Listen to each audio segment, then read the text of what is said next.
Hello, Stina. Hi. Hi, friend. I'm so excited for this conversation. We're going to jam on neurodivergency, right? Neurodiversity. And I think I've been really looking forward to this conversation for a couple reasons. One, I identify as neurodivergent and have for the past few years. Two, you and I have been working together as partners, work partners, and family partners, which I'll certainly explain as we go along.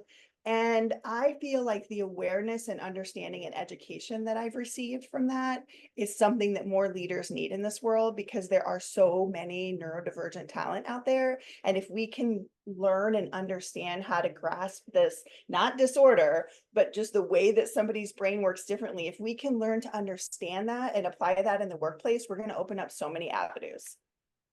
Absolutely. Yeah. 100%. Yeah. And I love that you're acknowledging because I think a lot of folks don't recognize or realize how much of our population really is neurodivergent. The conversations I've been having and reports and articles and such journals say, somewhere around 15 to 20%. Now, other conversations I'm having is actually leaning towards for Gen Zers, like 50, I think it was 52%, somewhere around there, are saying that they identify as being neurodivergent. And so as our population continues to evolve in the workplace, we also need to start getting ready. This is shifting. And Yes. the other thing that my brain is just like, so this is my neurodivergence as well. There's tentacles. I have a thought, and then there's branches that go here and here. Is that we also have those that are up and coming into the workplace. They are more vocal, they're more aware of themselves, Yeah. they have more training and understanding of neurodiversity and their own neurodivergence. And they have expectations that the workplace is going to be meeting that. And if it doesn't, and if there's nothing established, they will swing in that jungle gym of their career somewhere else. So you will lose the Yeah. opportunity to benefit from this up and coming talent that is ready to go. Yeah. And I mean, I just had a conversation with a company recently that had that experience of a young professional that performed really well and to the point of being promoted from higher within a short period of time, then was identified as neurodivergent, went and disclosed. Now, mind you, that's a big deal. Yes. Went and disclosed and was met with, we don't have anything established. That's a Mm. that's a huge issue. Not only, I mean, we don't even need to go down to like the legality rabbit hole or like this is communication that's coming to these employees, these individuals that have they're going to swing to another company. They're going to look for the opportunity that matches them and it's going to show up for them at that level.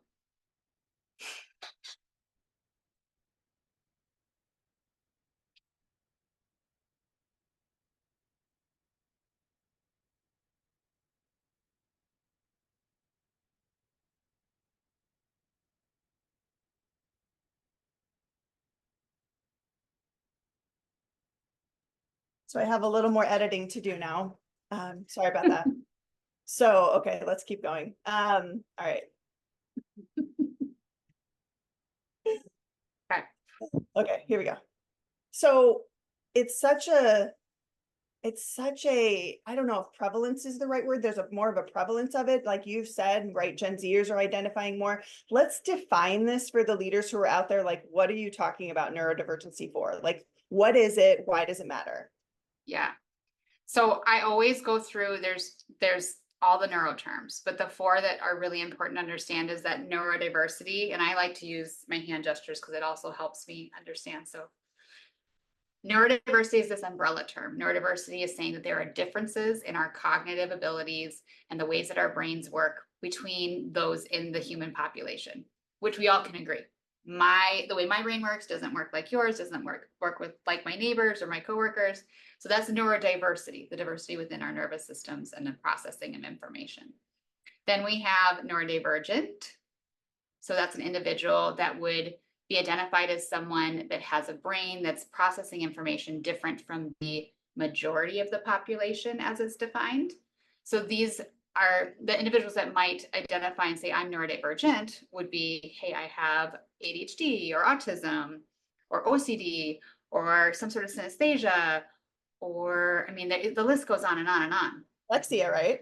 Dyslexia, Yeah. dysgraphia, there's the list goes on and on. I mean, even some social anxieties and things like that. So it's anything that is a difference Mm. in what is considered the functioning of a typical individual's brain. And so when we say typical, we have neurotypical. That's on the other end of that polar end of that spectrum. So that's something that's not going to identify as being neurodivergent at all.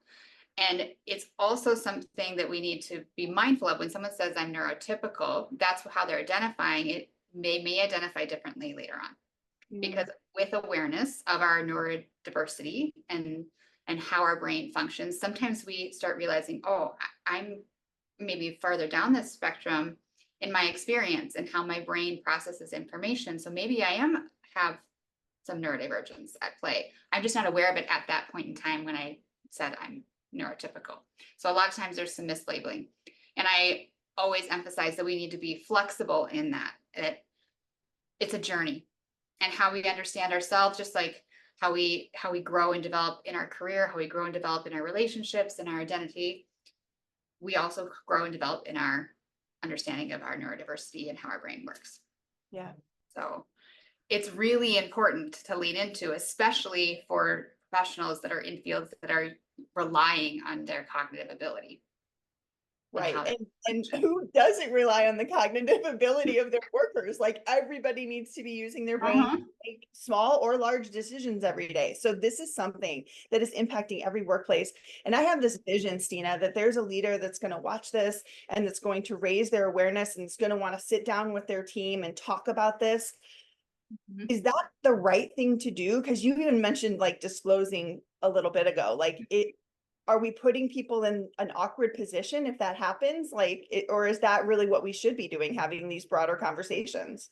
We should be having these conversations. We should really be normalizing talking about how our brain functions, what we need to be able to perform, and being able to have, and let me back up just like a step. As more and more of the conversation, neurodiversity is coming into more conversations because people are being educated on the language and now they have the language to talk about it. So the more that we normalize, the more we use language and we model that within our workplaces, now people have they have a pathway to communicate, oh, I really am impacted by the hustle and bustle and the auditory stimulation within the office for my productivity, which is why I love to come in really early in the morning before everybody shows up, or stay late, or to be in a space that's a little bit more closed off, or even work from home.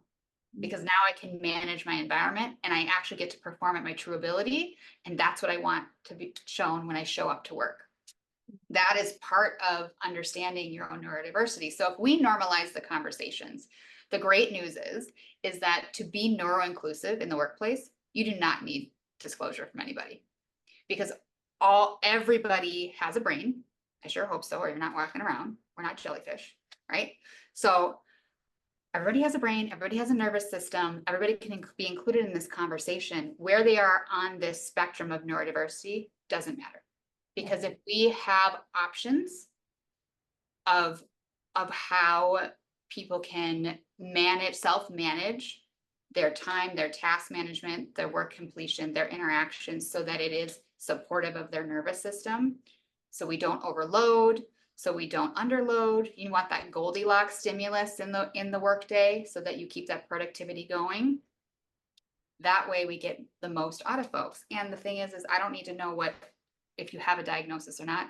And if you don't have a diagnosis, you still need this knowledge, because I think we all agree that we need time management, task completion, communication, regulation of emotions as well. I mean, how many of us have some sort of activation during a meeting or conversation that's a professional meeting, and we're still having the same relaxation in our nervous system as if it were maybe a conversation in another environment, and we still need to regulate in order to keep that frontal lobe turned on.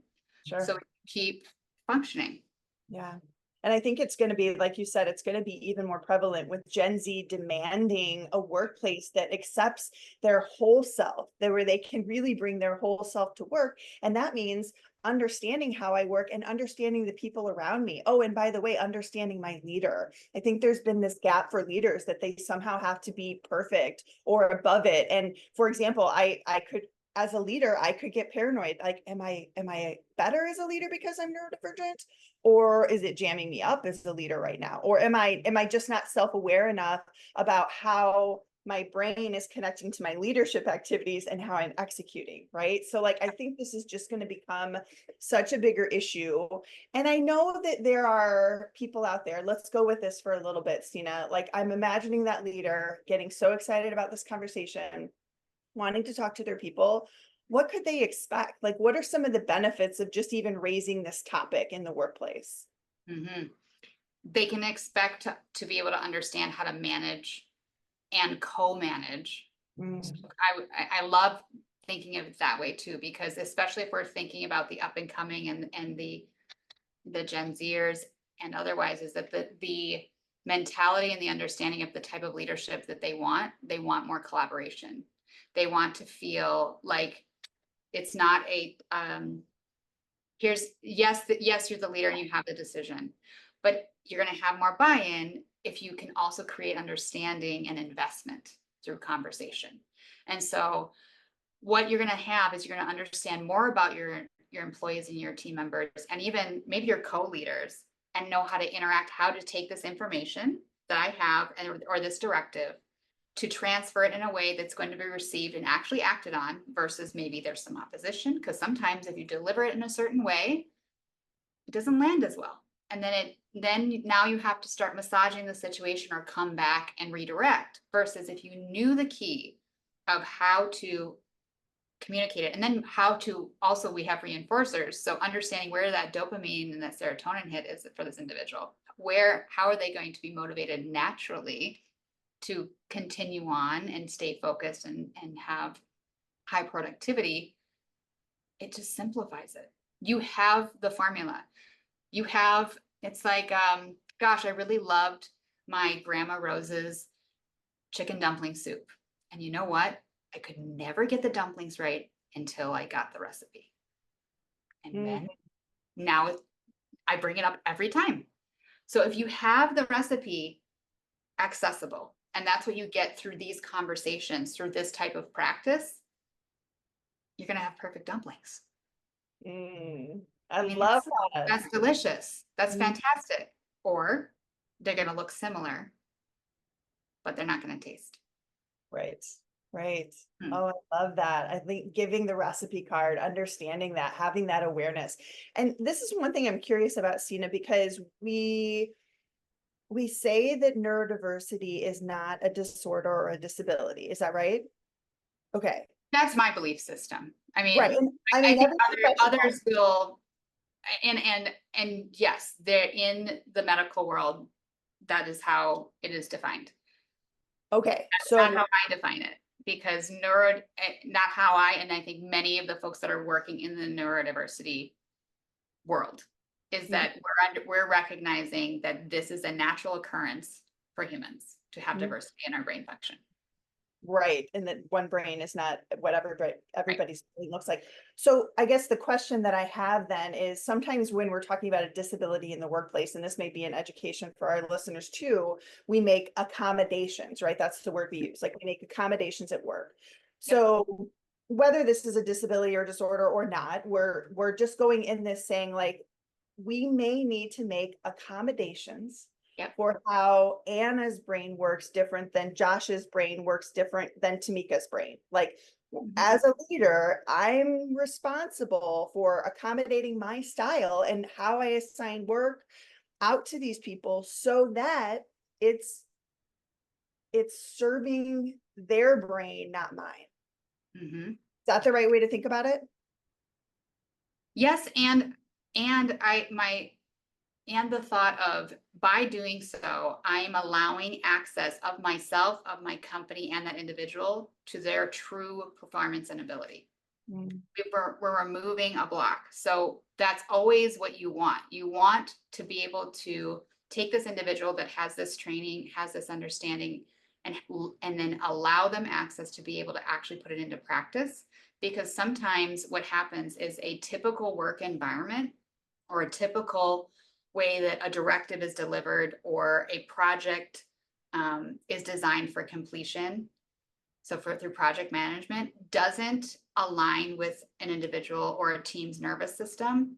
And that means that they cannot access and actually perform with that knowledge of whatever it is that they had the training of the degree, or it doesn't get to come out because it's like they're pushing through this membrane and you can see it, but they're never making it through because of environmental limitations.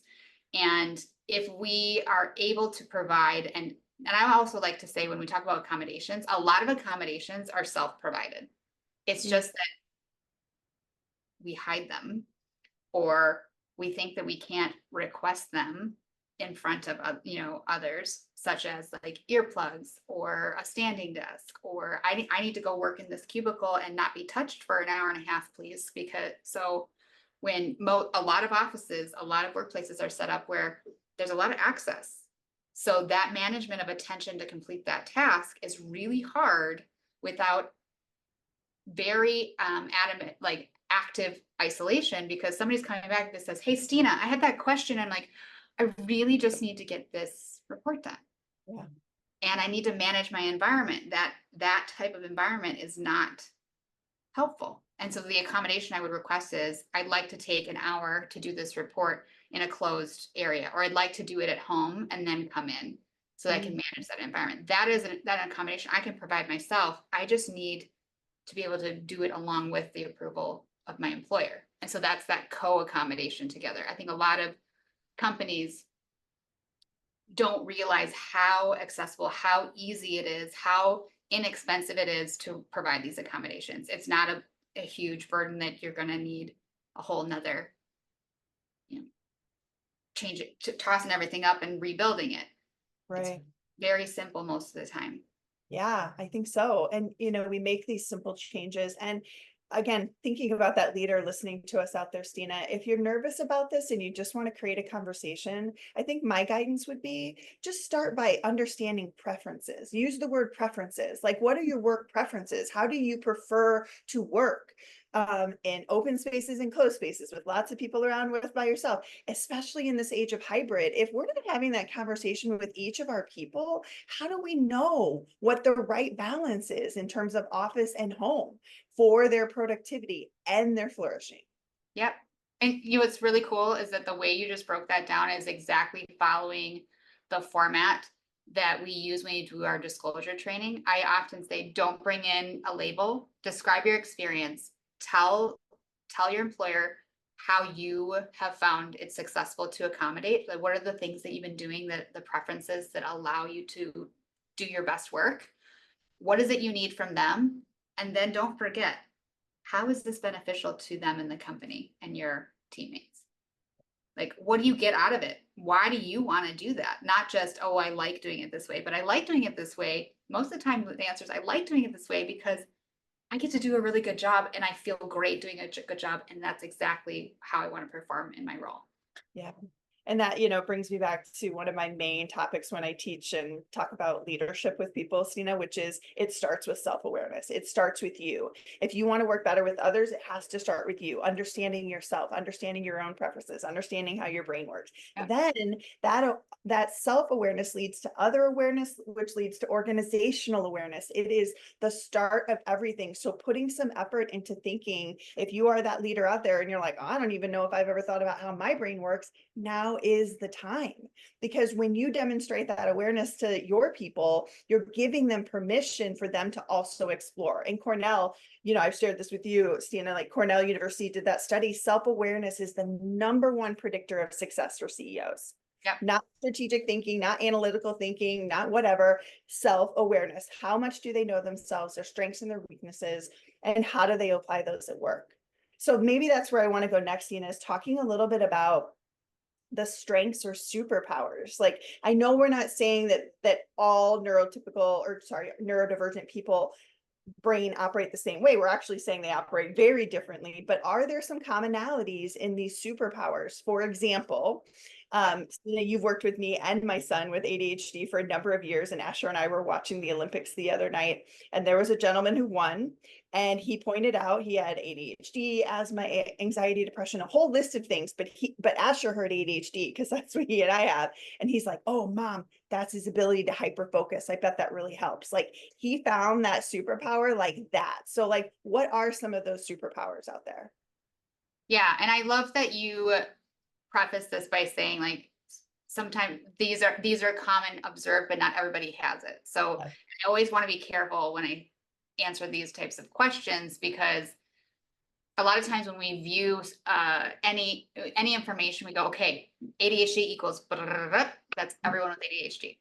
It's Uh, so it's really important to always ask, what is your experience? But a lot of times hyper focus is at play. So when you can find something that someone is able to hyper focus in, a lot of times that's something they're interested in. They take a lot of pleasure in doing.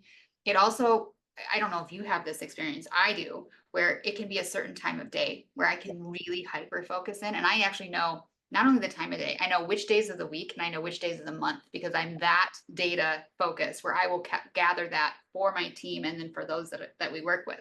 yeah. It's important to use that. So hyper focus, but also what's interesting is that many folks that are neurodivergent take in a lot of information. Mm. And depending on the individual, so my experience is that I take in a lot of information visually. I can walk into a space and I know exactly where everything is within. That's a pretty darn cool superpower.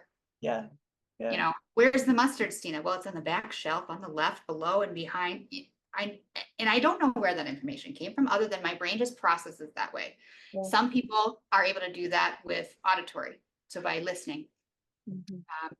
Also, some people that have different categories of neurodiversity, they're able to really focus in on the details and pull that out very quickly. So when you know that individuals have those skills, like when I just said someone can pull out those details, that's when you have a contract, you have that individual review it. Yeah. That's a superpower. When you have, and then the other piece is that I've often noticed is because of the observation and because of a lot of times the experience of the nervous system taking in information, many neurodivergent individuals are good at reading and picking up kind of these in between information that maybe isn't said or isn't directly put out there, but there's a sense. And so I Yeah. would encourage leaders that when you go to your team and you're getting feedback, or maybe you're looking at entering into a new client relationship, or you're entering into partnering with somebody, or any kind of work, really encourage for some sharing there, because when a neurodivergent person picks up, they may not know why, but it is something to explore. Yeah. Yeah. I've had that in meetings in a room where I'm like, I don't know why, but I'm going to listen to this person because for some reason there's some discomfort. Hey, I want to look at paragraph 3 again. Okay, let's do that. Yeah. I love those strengths. And I think, we just like anything else, it's getting informed. And I love how much you use data for yourself. Like, it's fun to watch my kids sort of track their own moods now that they're officially teenagers. I've been highly encouraging that uses of apps or notebooks or whatever is going to help you understand sort of those ups and downs, because we all have them. We all have them. We just need to normalize that. So with our Gen Z employees, bringing them into the workplace and saying like, what you're experiencing is normal. We all think differently and apply our strengths differently. So maybe let's talk about challenges next, Stina. What are some of those challenges? Maybe if we're not as aware of our own neurodivergence, what are some of those challenges we may encounter? Well, first off, just on the tail of the last conversation, and then just thinking about challenges, is being able to manage and engage with a typical 9 to 5 schedule. That can be a challenge. Yeah. Because it is not in line a lot of times with our systems. what one way to solve that is to do that tracking. And then I also think about within a team environment, a lot of times one member is responsible for this task that needs to flow into another person. So for them to pick it up, and then before it gets to the end of completion, maybe for a project for a client or within, is that to be able to schedule that and know what's the flow of their focus, their attention, their completion. And then when you're scheduling due dates, when the pass off is to really recognize so that can weave together. So it can be really challenging. I think the 9 to 5 typical. So start tracking and seeing what you can get out of. That doesn't mean that I also want to say that doesn't mean that a neurodivergent person can't do the 9 to 5. We can. We can. Of course we can. Absolutely We can.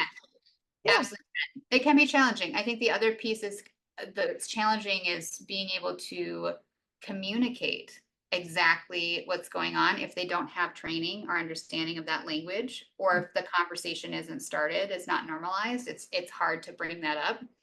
Whereas an individual might know exactly why they're struggling with a certain task or why they do really well with another one, but they don't have the comfort or the safety to be able to share that yet. I like using the word yet because I'm always looking for this to happen. It will happen. Yeah. I don't have that yet. Time awareness is huge. At least that's something that always probably comes up because it's something that I have experienced personally, as well as I've worked extensively with individuals with time awareness and being able to find your ratio so you can start actually communicating how much time you need for completing a task, for managing your time. So it's more data based in making those decisions. And So time awareness, just for everybody to understand, is your ability to accurately predict how long something will take. Is that right? it's accurately understanding how your nervous system processes time. So we all have like an inner clock or a sense of what's 5 minutes or what's 60 minutes. A lot of times it's not exactly at 5 minutes or 60 minutes, but for a neurodivergent individual, especially of the variety of like ADHD, it's off. And like it with what the clock says, it might be on for what's my inner clock, but it's off for what the clock says. And so when you start to understand how you naturally feel the time movement, the time passing, that's time awareness. Is how do you feel time passing? How do you note time passing? And then that leads into your ability for time management. Again, going back to what you've said, leader can't manage if you don't have awareness. Yeah. You can be a great leader to manage if you have awareness. Yeah. Get that awareness, get that data. How do you, I have ways that I coach my executives, Stina, on when I want them to track things, but how do you suggest? Is there a certain amount of time that we should be tracking? Like, is it 2 weeks, 3 weeks, a month to get, and what should we try to be paying attention to? Yeah. So you always want to start with intensive, and then you can scaffold down because you're looking for patterns. And so if you can possibly be tracking, I love those that are willing to do tracking daily. That's fantastic. That's not always possible in our work week. So once a week is great. And then from there, once you get a few, 6-8 weeks, start seeing some patterns, then you can bring it down. Now for whole companies, if they're trying to track this data of executive function, of neurodiversity, awareness and training, you want to do it at least every quarter. If you're going 6 months, I get why you maybe would have gone there, but that's a big gap. And now you have no idea what's happening in between here, because most of us function on where September is completely different than April. And you want to know also when you're looking at the data within a month, how does it fluctuate? Most of us fluctuate in our productivity significantly between the beginning of the month, the end of the month, as well as during the week. So that's that with males and females, Stina. I'm thinking of menstrual cycles impacting, and there's a connection there for women, but it's also true for men. Absolutely. Okay. Absolutely. 100%. Because think about it, even the belief systems and how things are structured within the workplace what's installed between the beginning of the month and the end of the month. You also want to look at patterns around like our typical holidays and things like that. What's impacting summer? I cannot tell you enough how summer months impact us on productivity. And if we are not tracking that and then also putting in some supports and stimuli, so some of that dopamine, we can really miss the opportunity for productivity because it's summer. Because what is the belief system that's been installed in so many of us? Summer is we bring it down. Oh, we'll talk about it in the fall.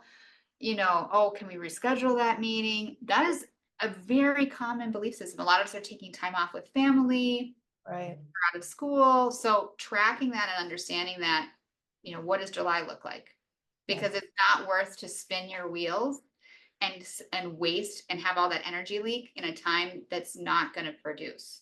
You want to be then getting ready for the time that does. Right. And then once you have this information, you as an individual can start making, as you said earlier, accommodations yourself, flexing. Gosh, that's not a good time of day, week, month, year for me to work on a really important project. And that doesn't mean you're going to be able to tell your boss, like, sorry, you can't do it, but you're going to be able to try to figure out when you are going to be at your best. Yeah. And also within that, if you get into, or let's say you're working with your team and you notice, hey, this is just not working. Have a couple tasks that you can trade off. Yeah. The time when I do facilitated training for workforce is that if you have one and I say once you get to a certain amount of time that's agreed upon, nothing's happening. You're just wasting mental energy.